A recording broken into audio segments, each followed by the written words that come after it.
thank you. Farming by revelation, for me is like a 15-year journey in the spiritual aspects of agribusiness in this country, across West Africa and in South Africa. And there's a tagline here that says, farming by revelation, what they don't teach you in agribusiness school.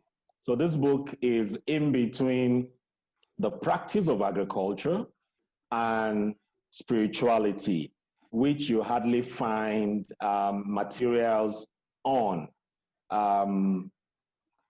The book has two parts.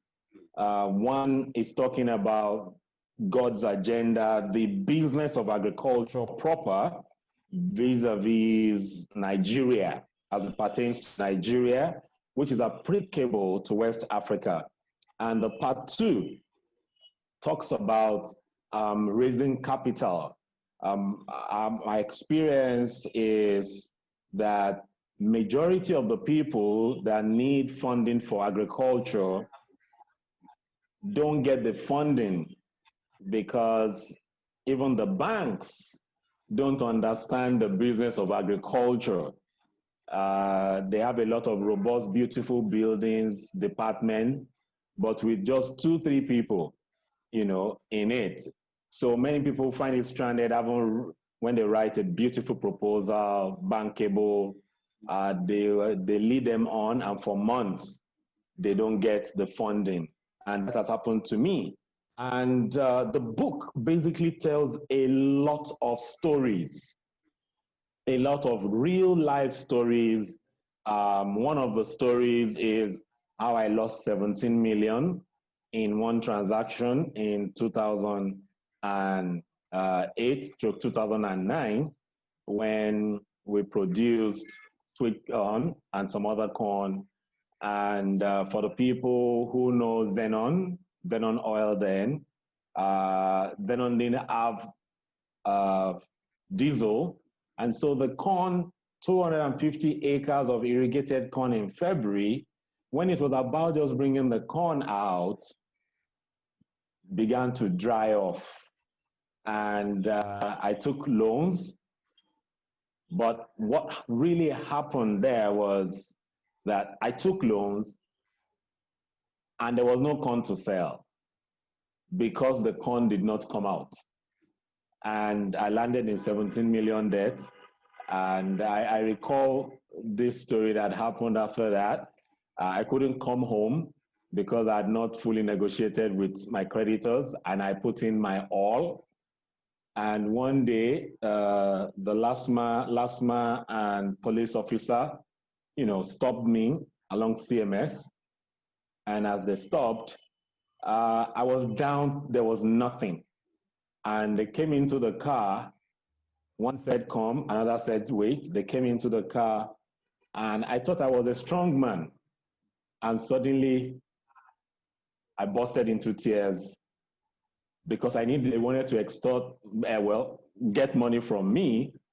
And I didn't have money. I had gas in my car, gas cylinder that I couldn't fill up. And as I began to cry, the LASMA officer and the policeman, they began to beg me that, Oga, life will not end. We know you have problems. I've not said anything. and they begged me for about 20 minutes. I cried and cried and cried until they now said, Oga, calm down.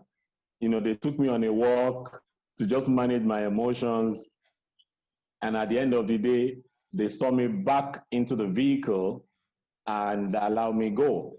Now, this I'm saying because that's the kind of story you will hear here, you will see here in the book. Very practical.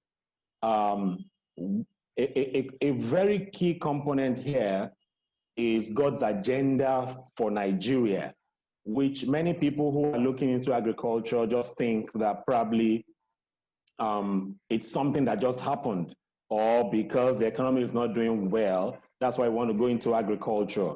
But in the book, especially from 17, I looked at after the late President Abacha died, the next president that came in was Abdulsalami Abubakar.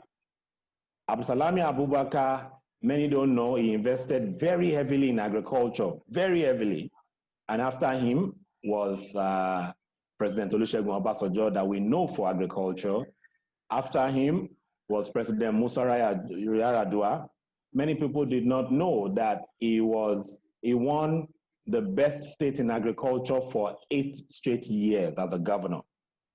And after him was President Ebele Jonathan, which we know, the only thing we know, or the prominent thing we know about what he did is with Dr. Akinwumi Adesina, which is the agricultural revolution that he did. And immediately after that, you have President Muhammadu Buhari. And if you recall, when they asked him to declare his assets, he said he had farms and cows. So a lot was written here just for us to know that it's not a mistake that since we came into democracy again, that all our leaders have been heavily involved in agriculture, so we need to pay attention to agribusiness. So the book basically is about how to marry spirituality with the business of agriculture because of the peculiarity of the environment in which we are.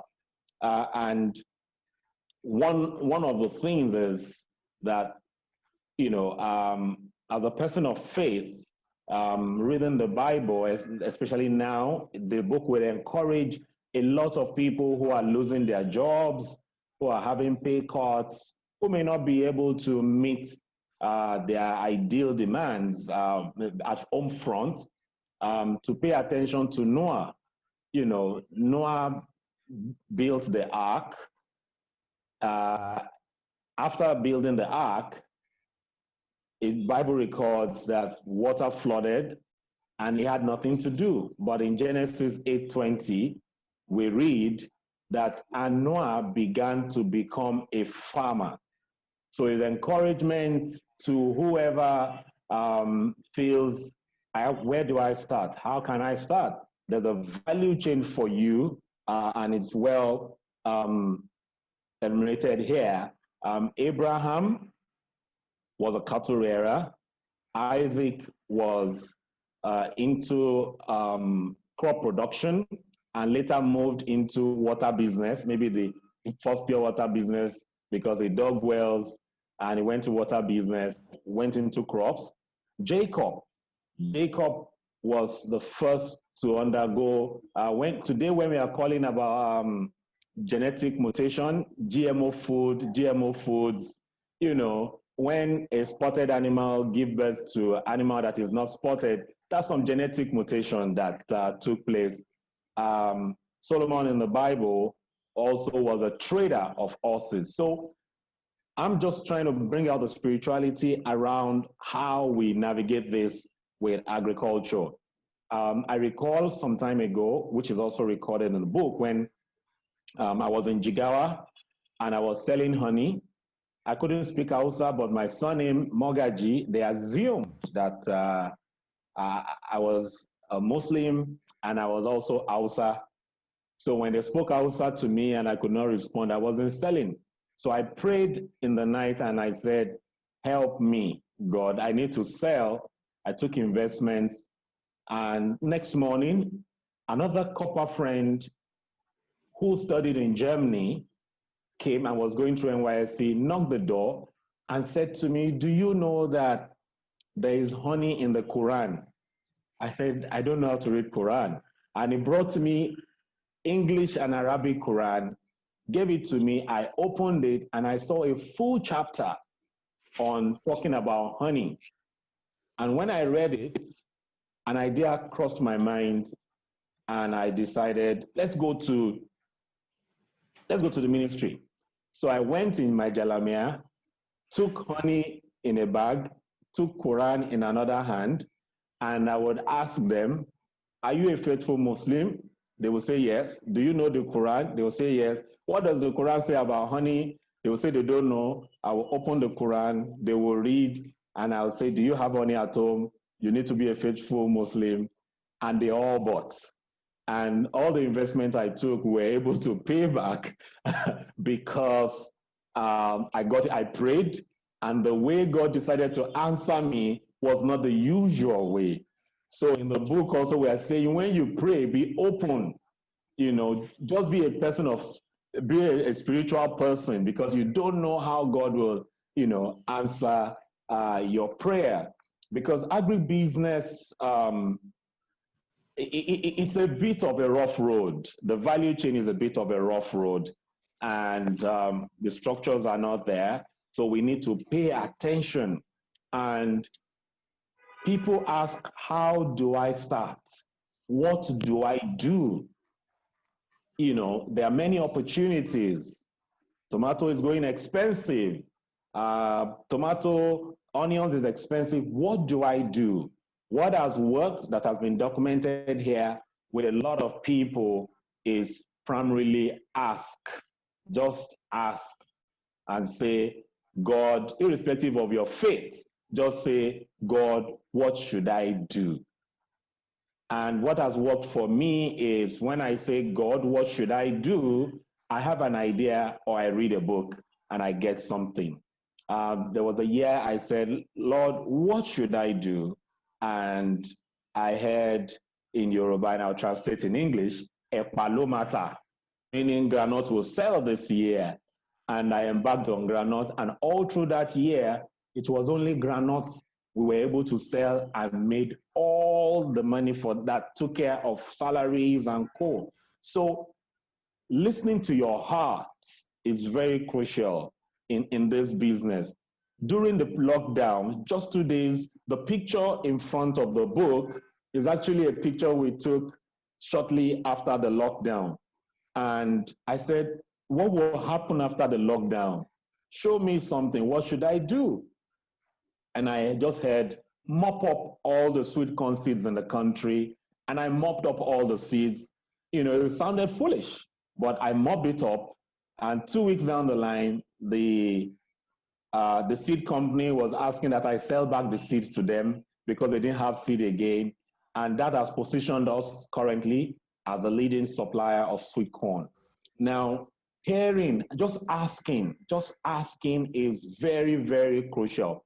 For the people of faith, like a Christian, one of the things that I've experienced is, most of us as Christians know the story of Peter when Jesus needed to pay his tax. It's recorded that Jesus said to Peter, go to the stream, and when you get to the stream, the first fish you catch, open the belly and bring out the coin. So I say that God knows the fish, the project that has the coin that will bring you money. So all you need to do is ask, and there's a profession that you already have. You've developed capacity in one area. It could be an engineer, it could be an editor, it could be an accountant. Whatever that is, there's a space for that knowledge in the agri space. As Nigeria moves to the next level, we all need to bring our current expertise into that value chain, because if you are not available to carve a niche, the foreigners are coming to take over. So it's good that as you look into agriculture, as we're talking about agric, as a lawyer, you can specialize in agric land. As an accountant, there is farm accounting. It's just a $27, $30 course that you take that gives you that specialty. People pay experts who are specialized more. So people who are looking at coming into the agric sector, don't throw away what you've learned, your expertise is coming in. We don't have books on agriculture. We can write more books, we can edit more, and basically this is what farming by revelation is all about.